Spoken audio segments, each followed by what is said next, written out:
Hello everyone. इस chapter में हम मेरे पर्सनल एक्सपीरियंस के बारे में बात करेंगे इन्वेस्टमेंट और फाइनेंशियल प्लानिंग से रिलेटेड कि किस तरह से मैंने अपनी इन्वेस्टमेंट जर्नी स्टार्ट की और धीरे धीरे मैं इतना काबिल हो गया इस चीज़ में कि मैं 28 की एज में एक फाइनेंशियली फ्रीडम अपनी मैंने पाली और खुद का एक बिजनेस स्टार्ट करने लग गया विथ हाई रिस्क कि मैं बहुत ज़्यादा अर्न ना करूँ इससे तो भी मैं अपना करियर से में सर्वाइव कर सकता हूँ और आगे बढ़ सकता हूँ। तो लेट्स स्टार्ट कि how I started this journey like many other people. जब मैं स्टार्ट किया अपने 2019 में एमबीए मेरा खत्म हुआ उसके बाद फर्स्ट जॉब थी। तो फर्स्ट जॉब के अंदर ही मैं इन्वेस्टमेंट थोड़ा स्टार्ट किया था और तब मुझे भी इतना नॉलेज नहीं था ट्रेडिंग इन्वेस्टमेंट के डिफरेंस का। ऑल्दो मैं सीएफए किया हुआ था एमबीए था तो मुझे फंडामेंटल्स में एनालिसिस अच्छे से आता था बट फिर भी टेक्निकल और ट्रेडिंग ने मुझे थोड़ा अट्रैक्ट किया स्टार्टिंग में। अब वहाँ पे मैं स्टार्टिंग में कुछ गेम्स भी मेरे हुए एक दिन में 2-3 हज़ार ऐसे भी मैंने कमाए। एंड देन सडनली एक दिन मेरा लॉस हो गया 35,000 का सिंगल ट्रेड से। और तब मेरी जो सैलरी थी वो करीब करीब 55,000 थी तो मेरे लिए बहुत बड़ा अमाउंट था ये वाला लॉस। इस पर्टिकुलर एक्सपीरियंस से मेरा ये डिसीजन जैसे बन गया कि मुझे ट्रेडिंग नहीं करनी चाहिए। क्योंकि आप समझिए कि कोई पर्सन है जो 3-4 साल से पूरा एक टॉप के इंडिया के प्रोफेसर से पढ़ के आया है फाइनेंस को इन्वेस्टमेंट्स को, सीएफए किया हुआ है। उसके बावजूद अगर ट्रेडिंग के अंदर मैं अपने इन्वेस्टमेंट्स को कंट्रोल नहीं कर पा रहा और लॉसेस कर रहा हूँ, दैट मीन्स कि ये एक ऐसा काम है जो पूरा का पूरा स्पेकुलेशन पे चलता है यानी सट्टे पे चलता है। सो इसके अंदर हमारी स्किल से ज्यादा क्या चलता है कि आपका जो रैंडम मूवमेंट्स है स्टॉक मार्केट का उसके अंदर आपका लक कितना चल रहा है। कई लोग आपको बोलेंगे कि ऐसे टेक्निकल पैटर्न्स और चार्ट्स ये सब देख के आप प्रेडिक्ट कर सकते हैं market behaviour, but trust me वो सिर्फ एक लेवल तक ही आप सही से प्रिडिक्ट कर पाते हैं।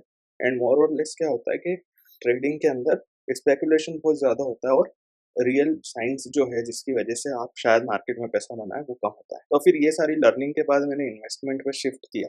इन्वेस्टमेंट में पहले भी करता था बट फिर मैंने डिसाइड किया कि अब मैं सिर्फ इन्वेस्टमेंट करूँगा। सो वहाँ पे मैं फिर भी इतना ज़्यादा एनालिसिस वगैरह करके स्टॉक्स नहीं ले रहा था।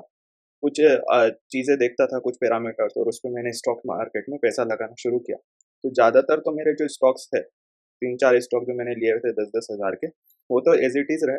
एक मैंने आईपीओ के टाइम पे ही आईआरसीटीसी ले लिया था, जो कुछ ही दिन में डबल हो गया। उसकी वजह से मेरा पोर्टफोलियो 20% बढ़ गया, 50,000 का 60,000 हो गया, और ये कोविड के पहले की बात है। तो इसमें मुझे ये समझ में आया कि आप काफ़ी ज़्यादा कंट्रोल कर सकते हैं अपनी इन्वेस्टमेंट को। अगर आपको लग रहा है कि आप सही हो और मार्केट ने आपको उतना रिटर्न नहीं दिया, तो आप होल्ड कर सकते हो लंबे समय के लिए।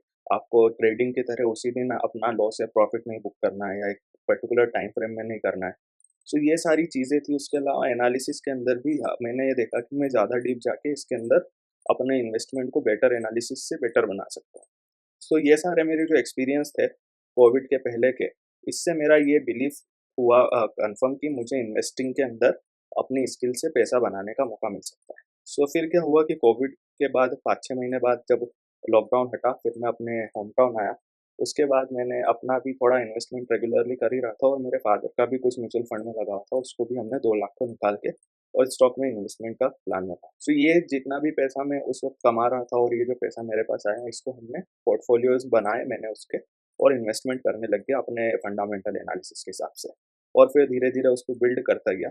तो मैंने देखा कि मार्केट ऑब्वियसली बुल मार्केट था तो उसके अंदर रिटर्न तेज़ी से आने ही थे।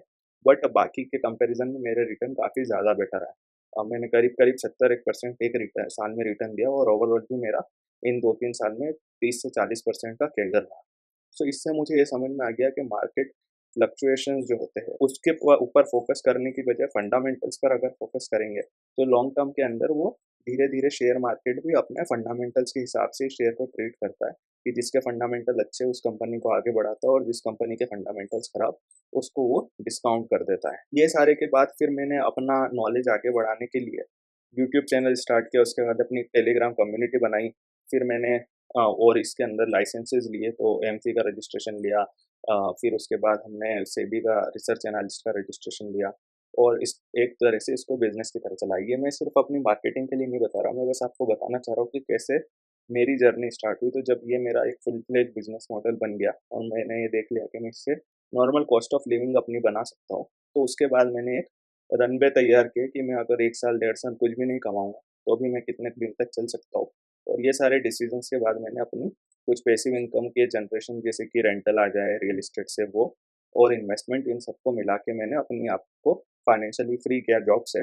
और फिर मैंने जॉब से रिज़ाइन कर दिया। सो ये सारी जो चीज़ें हैं मैं इसलिए समझाना चाहता हूँ कि एक प्रॉपर प्लानिंग इसके अंदर मैंने कुछ अपने जो गोल्स थे जैसे कि एजुकेशन मेरा जो लोन था, उसको मुझे रीपे करना था। कई लोगों के अभी तक एजुकेशन लोन चल ही रहे हैं, 7-8 साल बाद हो गया उनको उनके एमबीए को। बट मैंने 3 साल पहले ही अपना एजुकेशन लोन पूरा कर दिया 3-4 साल के अंदर और उसके अंदर काफ़ी अच्छा पैसा मुझे जो मैंने इन्वेस्टमेंट से कमाया उससे मेरा हो गया। सो ये सारी चीज़ें मैं इसमें डिस्कस करना चाह रहा था।